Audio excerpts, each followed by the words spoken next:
শুরু থেকেই বন্যা দুর্গত এলাকায় ত্রাণ সহযোগিতা করে আসছে বিএনপি নেতাকর্মীরা।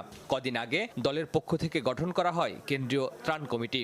দুপুরে বিএনপির কেন্দ্রীয় কার্যালয়ে ত্রাণ সংগ্রহ কার্যক্রমের উদ্বোধন করেন বিএনপি মহাসচিব।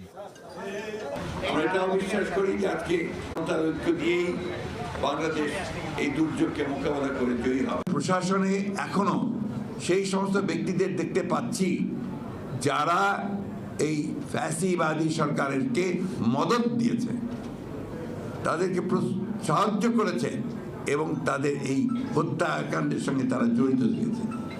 তাদের চেহারা আমরা আর দেখতে চাই না। আমরা যৌক্তিক সময় অবশ্যই তাদেরকে দিতে চাই এবং নির্বাচন ছাড়া তো কোনো সম্ভব নয়। নির্বাচন হতেই হবে, কিন্তু নির্বাচনটা যেন সুষ্ঠু অবাধ নিরপেক্ষ হয়, সবাই যেন ভোট দিতে পারে এবং এই নির্বাচনের ফলে এমন একটা অবস্থা তৈরি না হয় যে আবার সে আগের অবস্থা ফিরে আসে, তাহলে সেটা আমরা কখনোই জনগণ মেনে নেয়।